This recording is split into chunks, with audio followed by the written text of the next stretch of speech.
So, who's seen the Barbie movie so far? Anyone? No one? Tickets. Tickets. Yeah, well, okay. Did anyone make it to Taylor Swift? That's even harder to get. Well, I did get to see the Barbie movie on Monday. Went with my girlfriends. And I'm going to talk about it just a little bit. And I'm going to say, with all the press coverage that it's gotten, I don't think I'm spoiling it with you by saying that it touches on some of the difficulties of modern relationships between men and women. There's a particularly touching scene, and it was in all of the previews, so again, not spoiling it for you. But in this scene, Ken is kind of hoping and trying to take his relationship with Barbie to the next level. Only, it turns out, neither of them have any idea what that might look like.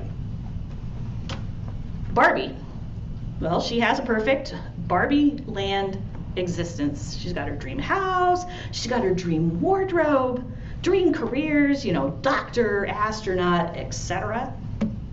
She's got plenty of dream friendships with all of the other Barbies and Kens. But love, intimacy, family, all of that fraught and far from perfect stuff that makes human life so much more than a movie.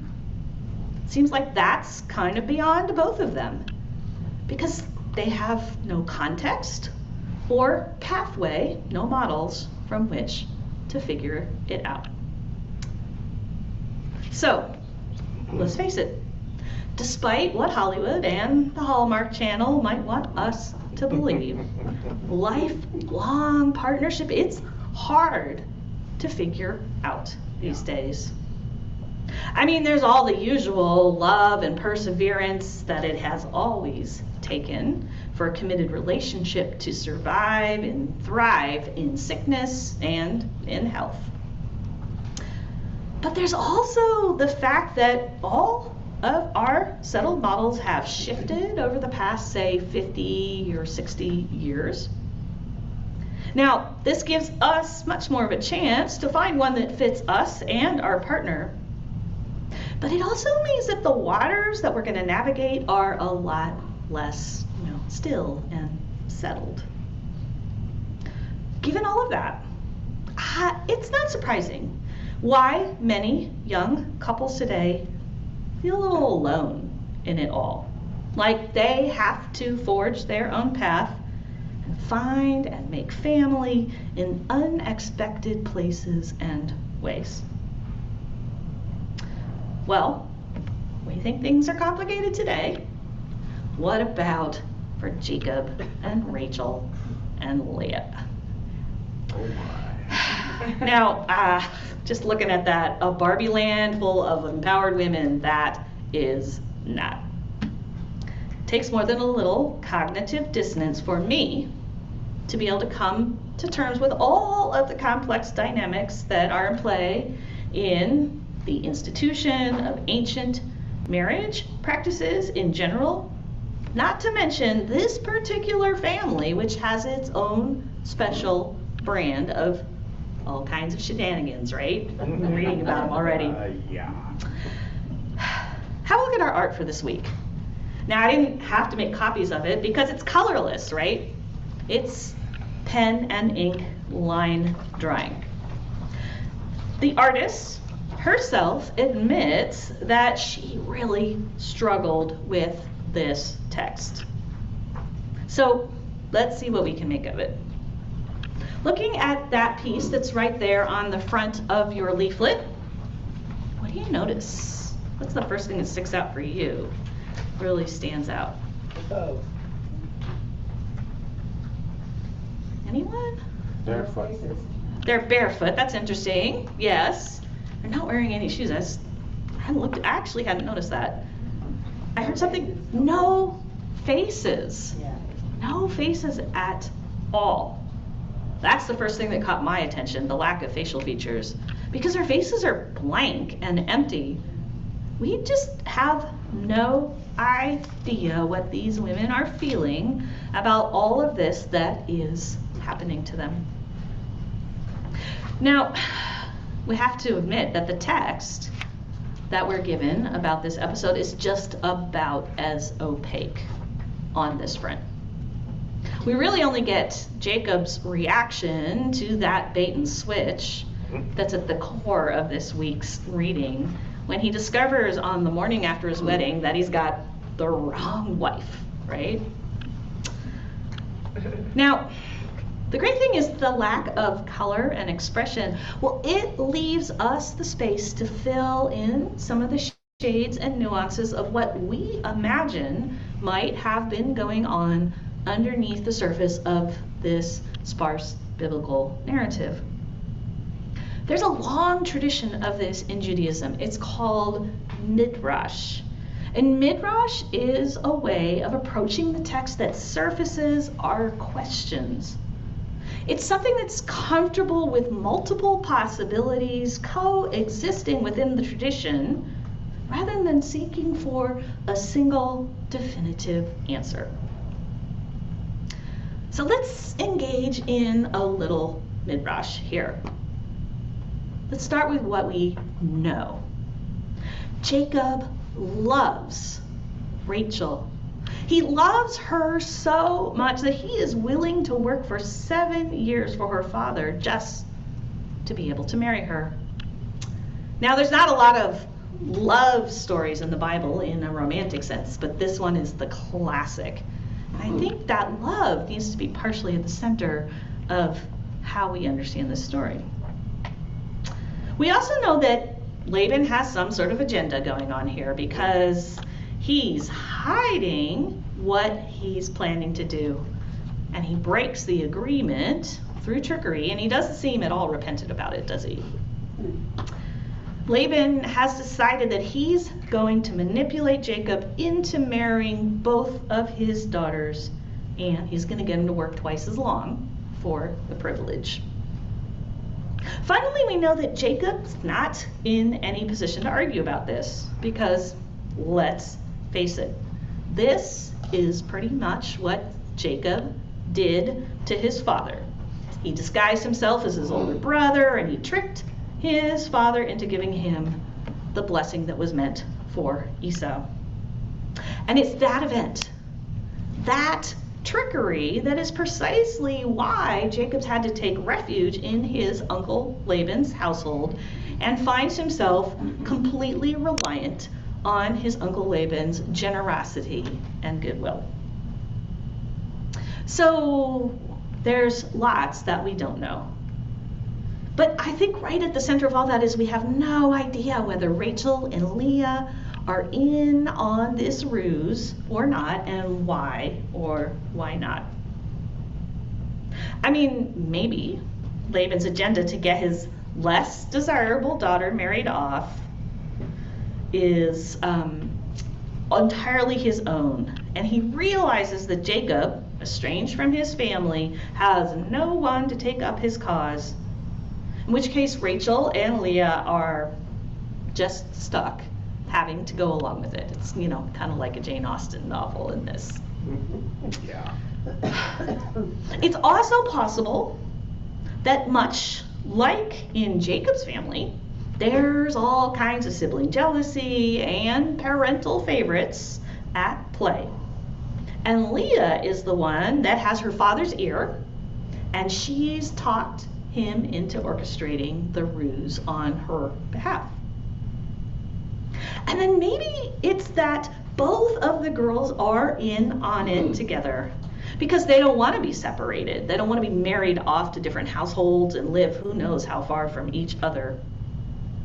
And Rachel, she knows that Jacob is smitten with her and will do pretty much anything to get her. So they see an opportunity and they seize it. But there's one more possibility that several biblical scholars suggest, which is that it's just cosmic justice for Jacob, the trickster, to be the one who gets tricked. Jacob needs some way to end up with lots of progeny, and we all know that God often has a sense of humor when it comes to our human desires and foibles. So which possibility is more appealing to you? Anyone have a favorite, or one I didn't think of? Well, I have to say that I kind of like putting two of them together.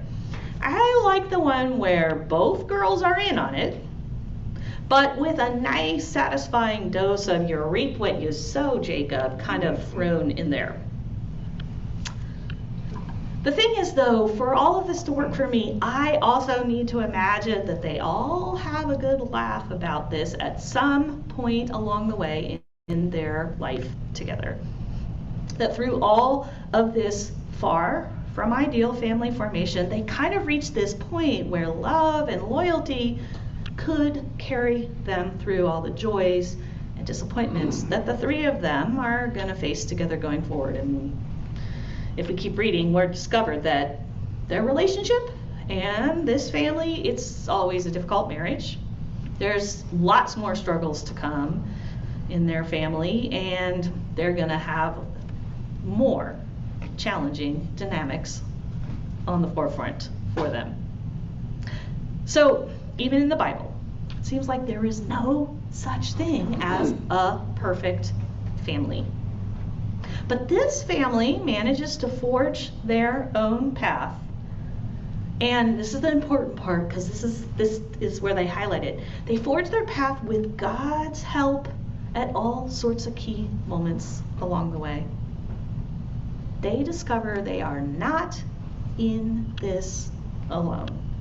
God is with them. I think our takeaway from this is that lifelong partnership has always been and remains today an adventure that takes courage and creativity and a lot of faith. It takes determination to build a life together no matter what may come.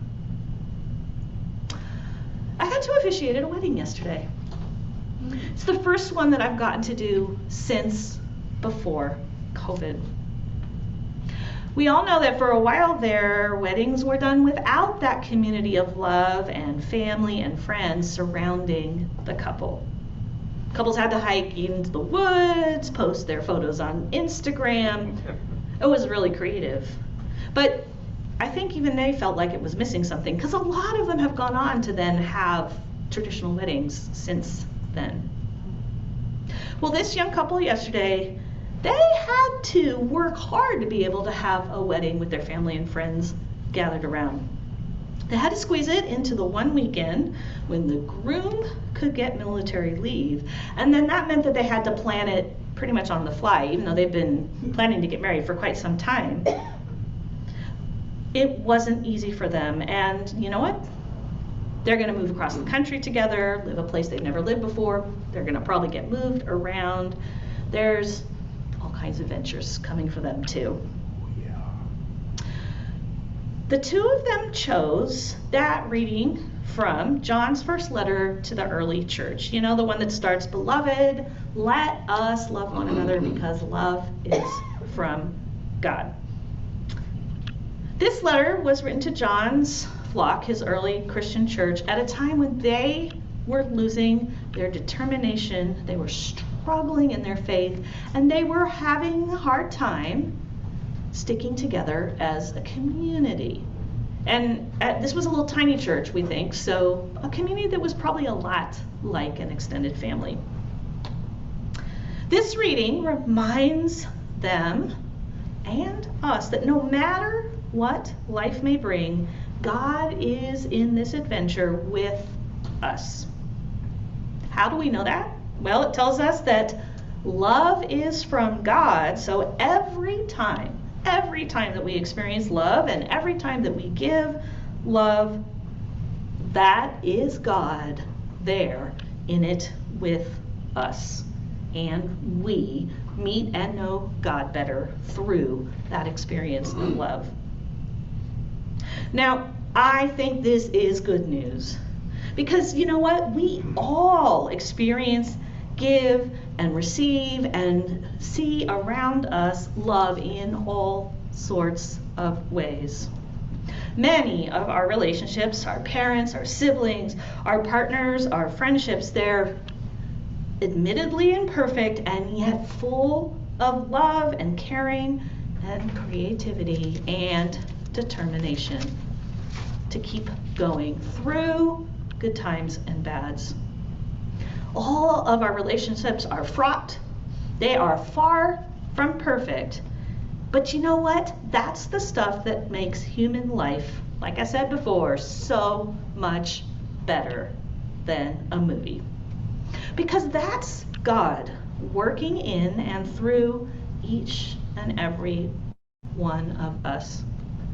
God's there in our shared stories from time immemorial, our shared stories among our families today, and in the loving that we experience all the time as all of us are struggling to make families, to make friendships, to build community all around us today.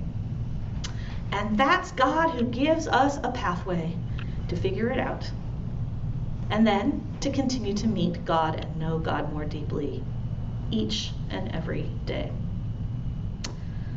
I just want to close because I want to limp us back to where Paul goes with this, because Paul's also talking about God's love. There's a lot in there. We don't have time to unpack it today, but I love where he ends because Paul is pretty definitive. He says, absolutely nothing can separate us from the love of God. That's a promise. And you know what? I think it's a promise that makes all the difference. Amen.